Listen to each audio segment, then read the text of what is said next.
High in the Andes lay the ruins of the historic royal retreat of the Inca Empire. Hidden from the outside world for centuries, Machu Picchu was rediscovered in 1911. The indigenous people of Peru still farm this valley. Eusebio Mendez Atau and his family live in the small mountain village of El Palomar. They farmed the land, as did Eusebio's father and grandfather, for the last 100 years. They own 4 bulls, 2 pigs, and a few chickens. Today, Eusebio hauls his primitive plow up the mountain for another day's work.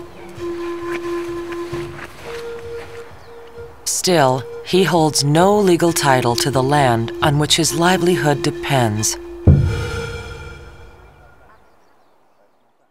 Mis abuelos han sido nacidos acá siempre. Ellos primero han sido como dueños acá, mis abuelos. One day, a stranger from the city presented Eusebio's grandfather with a title, claiming the land was his. Entonces ya quería votar a mis abuelos. Entonces ya por no dejar el terreno, bueno, si quieres seguir trabajando ese terreno, esa parcela, bueno, ya pues trabaja entonces para mí, no lo había dicho. Trabaja para mí.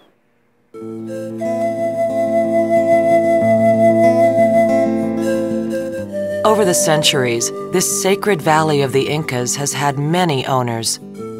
Stretching more than 2,000 miles, the empire once controlled the land from Ecuador to southern Chile.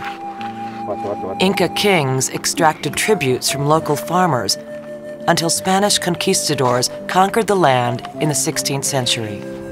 Since then, Peruvian governments have often dictated land ownership.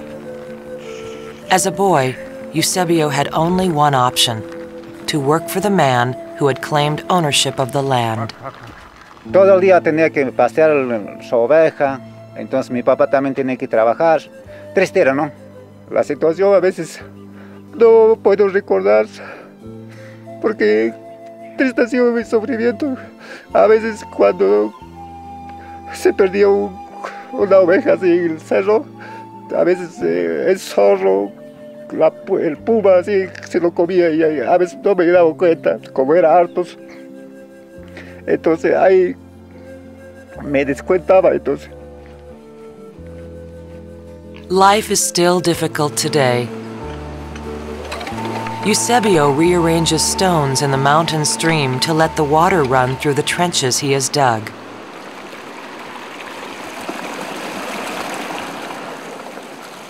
This primitive means of irrigation has been passed from father to son for centuries.